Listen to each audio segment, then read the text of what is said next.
chopped in half. The two halves of the body were then separated from each other and posed to look like mannequin pieces.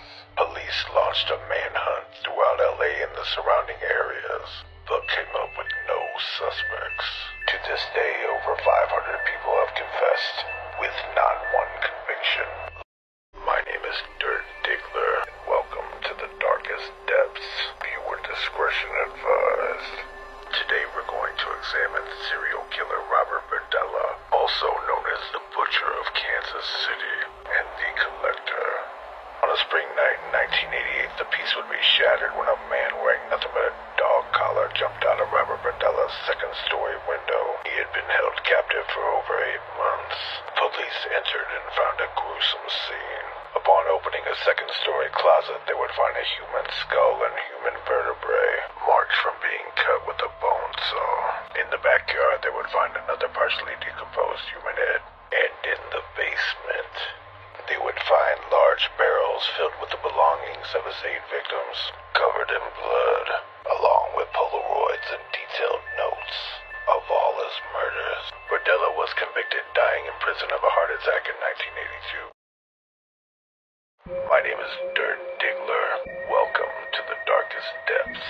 Viewer discretion advised. Today we will discuss The Boy in the Box, also known as America's Unknown Child. In February of 1957, a young hunter outside of Philadelphia would discover a small bassinet box in the forest. Inside was the body of a 7-year-old boy, weighing less than 30 pounds. The boy had been severely malnourished and was covered in surgical scars, most notably on the ankle, groin, and chin. Police would fingerprint but find no matches. They would then release post-mortem photographs of the boy fully clothed and seated in the hopes it would lead to a clue. It didn't. Forensic facial reconstruction was done in 2016, yet the case remains open. Like and follow for more. My name is Dirt Diggler, and welcome to the darkest depths. Viewer discretion is advised. Today we will be discussing Katherine Knight, also known as the female Hannibal Lecter.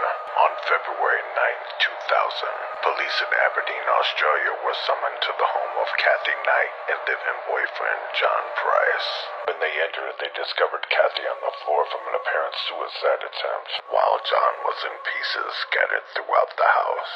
Kathy had stabbed John 37 times and then removed his skin, all in one piece, which she then hung on a hook in the kitchen.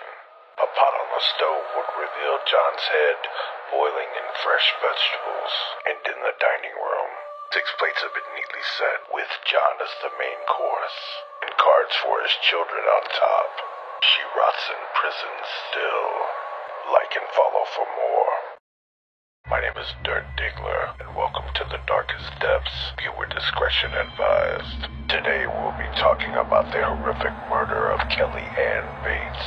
40-year-old James Pattison started dating Kelly Ann in 1993. Kelly Ann was only 14 years old. On April 16, 1996, James walked into the Manchester Police Department in Gordon, claiming that Kelly Ann had accidentally drowned during an argument. But when authorities found Kelly Ann's body inside Smith's house, her injuries told a far darker story. She had been burned, strangled, and stabbed over 150 times over the period of a month. He had also tied her to the radiator and repeatedly starved her. Having partially scalped her, James then gouged out both of her eyes 5 days before drowning her in the bathtub. He remains in prison. Like and follow. My name is Dirt Diggler, and welcome to the darkest depths. Viewer discretion advised. Today we will be discussing the 2005 Al-Aima Bridge stampede. It was a blazing hot day on August 31st in Iraq, as over 1 million Muslims made pilgrimage to the Al-Qadaima Mosque. Tensions were already high, as earlier in the day 7 people had been killed from a mortar explosion leaked to Al-Qaeda. As the massive crowd was crossing the bridge above the Tigris River, the unspeakable would happen. A solitary person pointed out a suspected suicide bomber, and panic ensued. The crowd on search towards the end of the bridge gate, which was impossible to open. It only opened inwards towards them. The pressure of thousands began crushing people and broke the railings on the bridge, sending many 30 feet below into the Tigris River. 953 people died that day. Like and follow. My name is Dirt Diggler, and welcome to the darkest depths. Viewer discretion advised. Today we will be discussing English serial killer Harold Shipman, also known as Dr. Death. The elderly in Manchester were dying unnaturally. Local coroners were getting concerned. Cab drivers in the 70s and 80s would report of taking elderly patients to see local Dr. Shipman, only for them to later wind up dead. A brief investigation was launched, in which Dr. Shipman's name was cleared, and he was allowed to practice medicine again. It wasn't until June 24th, 1998, when the death of Kathleen Grundy ended his reign.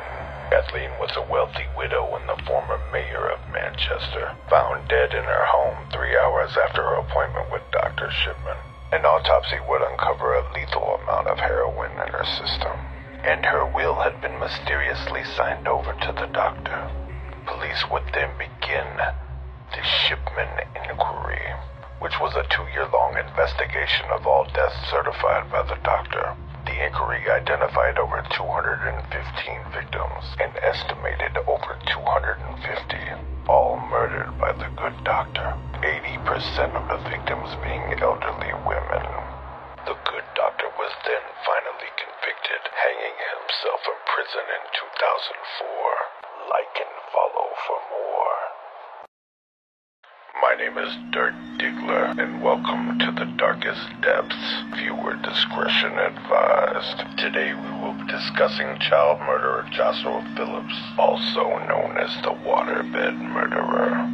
On November 3rd, 1998, 8-year-old Maddie Clifton was reported missing by her mother from their neighborhood in Jacksonville, Florida. Hundreds of volunteers made their way to the streets in search of the little girl. Search parties began. Police investigated. The news reported, and flyers went up everywhere. The National Guard were called into search, as a $100,000 reward went out for her return, but no clues. On November 10th, Maddie's parents were just finishing an interview with local TV crews when neighbor Missy Phillips ran across the street to grab a police officer. Phillips then led the officer to the bedroom of her 14-year-old son, Joshua Phillips. Missy had been cleaning her son's room when she noticed his waterbed was leaking on the floor. The leak turned out to be little Maddie Clifton's body, which was encased inside the frame. Maddie's body was found partially clothed, bludgeoned with a baseball bat, stabbed multiple times. Josh told police he accidentally hit Maddie in the eye with a baseball. When she wouldn't stop screaming, he drug her into his house and hit her with the bat again to keep her from screaming anymore. He then stuffed her unconscious body under the base of his waterbed. His father had come home, and a conversation ensued. Josh returned to his room to find that Maddie was still alive and moaning under the bed. He then removed the mattress, slit her throat, and stabbed her 7 times with a knife. Josh and his whole family had even participated in community searches, all while he slept on the waterbed for 7 nights, as her body wasted away underneath. He remains in prison till this day. Like and follow for more. My name is Dirt Diggler, and welcome to the darkest depths. Viewer discretion advised.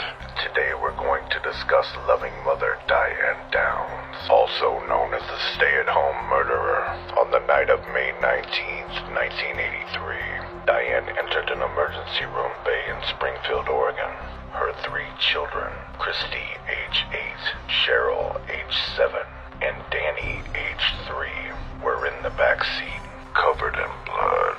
They had all been shot point blank, and Diane had a gunshot wound to the arm. Diane told police that a man had flagged them down on the side of a dirt road while her children were sleeping in the back seat. He demanded the car, and when she refused, with a pistol.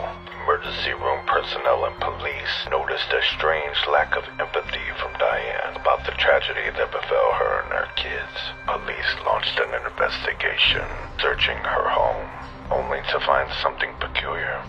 A secret journal, which explained in great detail an affair that she was having with a married man. The man she was involved with did not want children, which made her view them as a burden. She was immediately arrested. At the trial, Diane had a plan to gain sympathy from the jury.